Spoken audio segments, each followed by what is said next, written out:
नमस्कार मंडळी, अपर्णाज किचनमध्ये मी अपर्णा आज तुमचं सर्वांचं खूप स्वागत करत आहे. कारण आपण आज करणार आहे प्रोटीन पराठा. म्हणजे बघा, आपल्याला दमलं खूप मुलं येतात किंवा एक्झरसाइज झालं तर प्रोटीन आपल्याला लागतं. रोजच्या आपल्या आहारामध्ये जेवढं आपलं वजन तेवढेच ग्रॅम, म्हणजे 60 किलो वजन असेल तर रोज 60 ग्रॅम प्रोटीन आपल्याला लागतं. मुलांना सुद्धा 50 ग्रॅम 60 ग्रॅम तर ते आपल्याला पूर्ण आहारामधून मिळतं. तर आपल्याला ब्रेकफास्टला असं छान प्रोटीन करून आपण प्रोटीन वापरून पराठे केले तर ते कधी छान टिफिनसाठी मस्त एकदम पराठा. आणि आपण यात पनीर घातले, घरीच केलेले.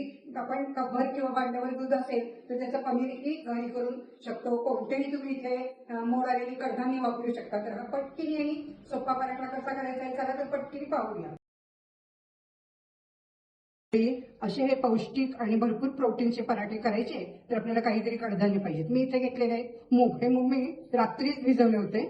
घरामध्ये एक मुठभर मूग आहे हे. त्यानंतर पनीर, तुम्ही घरात पनीर केलं तरी सुद्धा चालेल. साधारण आपल्याला माहिती आहे की एका माणसाला किती प्रोटीनची गरज असते. हे बघा, फुटाण्याची डाळ घेतली. इथे तुम्ही बेसनचं पीठ घातलं ना तरी चालेल. तर मी काय सांगत होते, किती आपल्याला गरज असते एका माणसाला, तर जेवढं आपलं वजन असतं तेवढेच ग्रॅम प्रोटीन्स आपल्याला पाहिजे. हे साधारण आपण 4 ते 5 पराठ्यासाठी घेतलेलं आहे. आता इथे आपण हे मिक्सरमध्ये सगळं बारीक केलेलं घालून घ्यायचं आहे. छान पेस्ट झाली. तुम्ही जरासा लसूण घातला 4 पाकळ्या. इथे आपल्याला कोथिंबीर भरपूर घालायची आहे. त्यानंतर बघा, चवीपुरतं आपल्याला मीठ घालायचं आहे. चिली फ्लेक्स किंवा मिरची पावडर, हिरवी मिरची थोडंसं घाला. चवीपुरती साखर, साखरेमुळे जरा खुसखुशीतपणा येतो म्हणून अर्धा चमचा साखर आपण घातलेली आहे. त्यानंतर चमचाभर तीळ. आपल्याला माहिती तिळामध्ये पण प्रोटीन्स भरपूर प्रमाणामध्ये असतात. त्यानंतर जरा खमंगपणासाठी हिंग घालायचा आहे आणि जिरं 1 चमचा. हे सगळं आपण आता घालून घेतलेलं आहे. 1 चमचाभर यामध्ये आपल्याला तेल घालायचं आहे म्हणजे पराठा आपला छान खुसखुशीत होईल. सगळं व्यवस्थित एकत्र करायचं आणि आपण हे पाणी थोडंसं घालून त्यामध्ये घालायचंय थोडं पाणी, कारण आपल्याला मळताना दही वापरायचं आहे. हे बघा, दही मी घेतलेलं आहे. हे 2 चमचे दही यामध्ये घालतेय. आता आपण हे कणिक म्हणजे गव्हाचं पीठ घालायचं आहे. इथे थोडं बेसनचं पीठ घातलं तरीही चालेल, पण आपण फुटाण्याची डाळ घातलेली आहे. आता हे नॉर्मल आपण जसं चपातीचं पीठ मळतो तसंच मळून घ्यायचं. अशा छान छान रेसिपीसाठी पाहत रहा अपर्णाज किचन किंवा अपर्णा पेंडुरकर रेसिपी. का जर ज्यांनी केलं नसेल तर त्यांनी पटकीने सबस्क्राईब मात्र करा आणि सबस्क्राईब केलं की बेल आयकॉन मात्र लगेच क्लिक करा, म्हणजे सगळे व्हिडिओ तुम्हाला येतील. बघा, चमचावर दही घालतीये.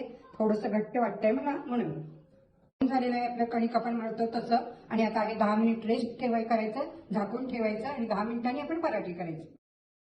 बघा, छान भिजले, 10 मिनिट झाले. आणि आपण आता हे याचे असे मध्यम आकाराचे गोळे करून घ्यायचे आणि आता हे लाटायचं आहे.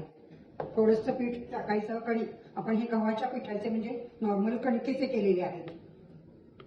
गोल लाटून घ्यायचं. कसं आपण लाटणार आहे पहा. आणि हा पराठा आवडला का तुमच्या मुलांना तुमच्या घरात तेही सांगा. अतिशय पौष्टिक आहे. असे वेगळ्या वेगळ्या प्रकारचे आपण पराठे करायचे. म्हणजे हा एक मी केला प्रकार, पण आणखीनही आपल्याला करायचे आहे. फर्स्ट सेट आपण लाटलेलं आहे. कसं करायचं आहे पुढे बघूया. इथे आपण तूप बटर काहीही लावू शकतो. त्यानंतर याच्यावरती थोडेसे तीळ भुरभुरायचे, थोडी कोथिंबीर घालायची म्हणजे याची टेस्ट एकदम छान येते. बघा, हे सगळं घालून घेतलंय. आणि आता आपल्याला काय करायचंय, हे सगळं कट करायचे 4 भागाचे. आधी करायला पाहिजे होते ऍक्च्युली मी हे. पण हे आता आपण हा एक एक भाग असा एकावर एक ठेवायचा आहे. त्याला आता छान लेअर सुटणार आहेत आणि लगेच आपण हे लाटून घ्यायचं आहे. थोडं पराठा म्हटलं की जरा जाड असतो. थोडंसं पीठ भुरभुरायचं आहे त्याला आपण, आणि लाटण्याने आपण असे लाटून घ्यायचं. थोडा स्क्वेअर असा आकार देऊया आपण. जसं पाहिजे तसा आकार तुम्ही देऊ शकता. थोडासा स्क्वेअर आकार येण्यासाठी मी सरळ कट करून घेतलेला आहे. लाटून झालेला आहे बघा. आणि आपण आता हा तवा तापलेला आहे, तव्यावरती भाजायचा आहे. तवा चांगला तापला म्हणजे व्यवस्थित भाजून होतं. तुम्हाला ही रेसिपी कशी वाटली आहे ते लाईकही करा आणि कमेंट्सही करा. ऍक्च्युली कमेंट्स का दिसत नाहीत मलाही कळत नाही. मागच्याही माझ्या दुसऱ्या व्हिडिओमध्ये बरेच आता आपण टिफिनसाठी नवीन नवीन प्रकार केलेले आहेत. शेअरिंग करा. दोन्ही बाजूनी व्यवस्थित भाजून घ्यायचा. पराठ्याला लेअर चांगले सुटतात, वास येतोय आणि पराठा बघा मस्त झालेला आहे. सगळीकडून असा खरपूस वाजायचा, त्याचे लेअर्स कसे सुटलेले आहेत हे आपल्याला दिसतंय. अशा पद्धतीने आपण सगळे पराठे जाडसे करून घ्यायचे आहेत. तुम्हाला हा व्हिडिओ कसा वाटला ते नक्की मला कमेंट्समध्ये सांगा आणि पराठा करून बघा. असा हा पराठा कसा झालेला आहे ते तुम्ही मला नक्की करून सांगा आणि तुमच्या मुलांना टिफिनला, घरात ब्रेकफास्टला सगळ्याला असा मस्त सोपा पटकीन होणार आणि कुठल्याही कडधान्य वापरून तुम्ही करू शकता. इथे हा आपला पराठा झालेला आहे तो तुम्ही सॉस बरोबर, चटणी बरोबर, लोणच्या बरोबर, दह्या बरोबर कशाही बरोबर खाऊ शकता. पण एका मस्त त्याला मटर असेल तर मस्त मजा येईल.